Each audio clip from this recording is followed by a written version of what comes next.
You know what's interesting about people who are obsessed with motorcycles? They almost never give you the real reason. Ask a rider why they love something that can crash, that soaks them in rain, that scares their own mom, and they'll say something like, the freedom. Maybe they'll mention the open road, the feeling of control. All of that is true, but it's also just the surface. Because underneath, psychology keeps pointing somewhere completely different, and most riders have no idea. Scientists have started paying real attention to what actually happens in the brain and body of a motorcycle rider, not what it feels like, what it actually does. And what they keep finding does not match what most people, riders and non-riders, would ever expect. Here are 5 hidden reasons smart people are obsessed with motorcycles, the ones backed by actual science, the ones nobody in the riding community ever really talks about, and the ones that might change how you see this whole thing. Reason 1. Riding turns off stress like almost nothing else can. Here's something most people don't know about their own body. There's a hormone called cortisol. It is your main stress chemical. It builds up all day from traffic, deadlines, notifications, arguments. Most people try to lower it with things like naps or slow breathing. Those work a little, but they don't hit hard. Researchers at UCLA put riders through real tests. They tracked brain activity and hormone levels before, during, and after 3 things: riding a motorcycle, driving a car, and just sitting still. The results were strange. Riding raised heart rate and adrenaline, just like a workout, but at the same time, it lowered cortisol. That is the exact opposite of what a stressful activity should do. You would expect something with real risk to spike your stress hormone. Instead, it dropped it. The scientists also found riders had sharper focus and were less distracted while riding, similar to the alertness boost you get from coffee, but without the jittery crash after. So riding does something almost no other activity does. It raises your heart rate like exercise and calms your stress chemistry like meditation at the same time. Smart people often say a ride clears their head better than anything else. Science says they are not exaggerating that at all. Reason 2. Riding actually rewires the brain over time. This one goes deeper than stress relief. In 2009, a Japanese brain scientist named Dr. Ryuta Kawashima ran a real study on this. He's the same guy behind the brain age games. He worked with men in their 40s, some of whom had not ridden a bike in over 10 years. He had one group start riding to work every single day for 2 months. The other group changed nothing about their routine. At the end of the 2 months, the riding group showed real improvement in memory and something called spatial thinking. That is the skill of picturing things in your head, judging distance, and tracking objects moving around you. And here's the part that surprised the researchers. Those improvements did not stay locked to riding skills. They spread into totally unrelated areas, like everyday memory and problem solving. Kawashima explained it simply. He said a car does not really wake up your brain because it is too comfortable and too easy. A motorcycle keeps your brain switched on the entire ride because you have to balance, watch every angle, and react constantly. There's no autopilot on 2 wheels. 2 months, daily rides, real measurable brain improvement in areas that had nothing to do with the bike itself. Smart people are usually drawn to anything that keeps their mind sharp, even if they can't explain why. Old bikes and new ones do exactly that, without the rider even noticing it happening.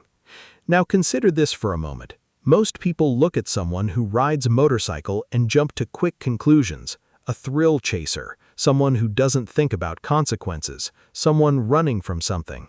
But the science keeps pointing somewhere completely different. That calm coworker who rides to work every day might not be chasing danger at all. Their brain might genuinely be working better because of it. The next 2 reasons dig even deeper, and one of them might explain why some riders are careful and skilled while others are reckless, using nothing but simple personality science. Reason 3. Not every rider's brain is wired the same way, and it predicts who stays safe.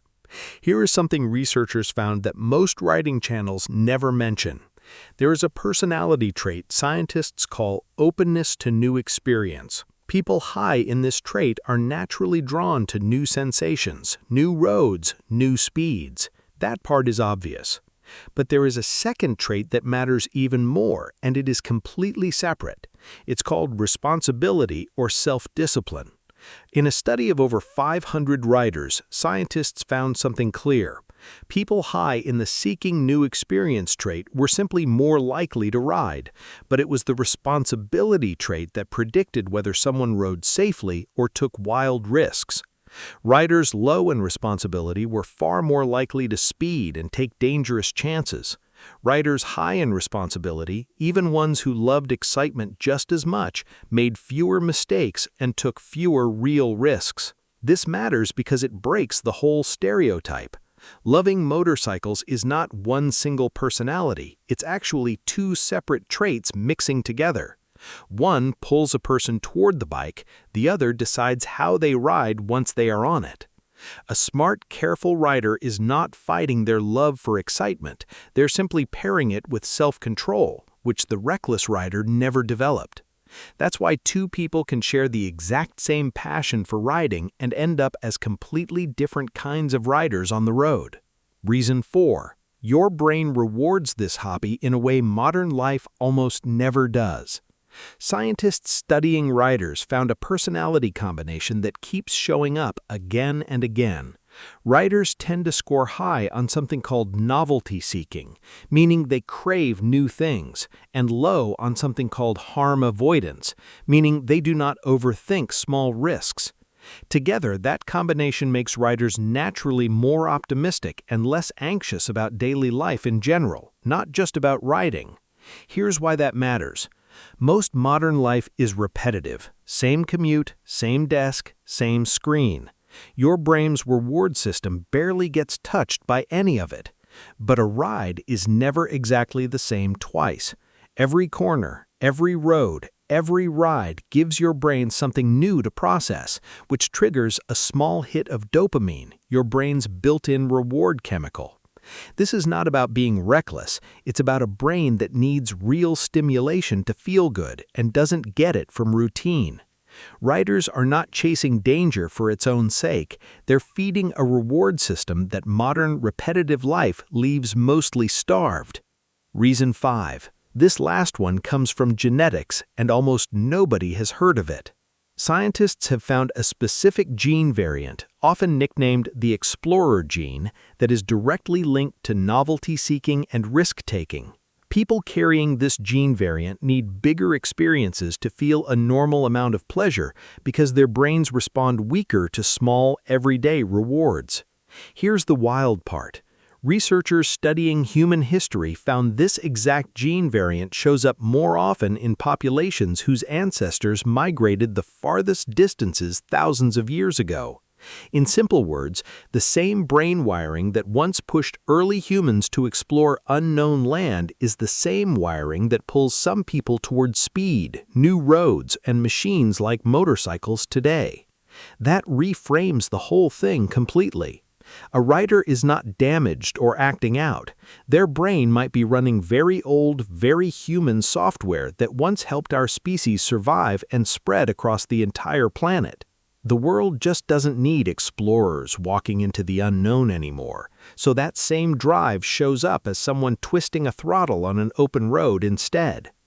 Here's what's worth sitting with. Motorcycles have always been described with simple words: freedom, passion, the ride. None of that is wrong, but those words are describing something psychology is doing at a much deeper level, something most riders never had the language to explain. The science keeps landing on the same pattern. Riding lowers stress chemistry while raising alertness. It sharpens the brain over months in ways that spread far past the bike itself. It separates true recklessness from real skill through one simple personality trait.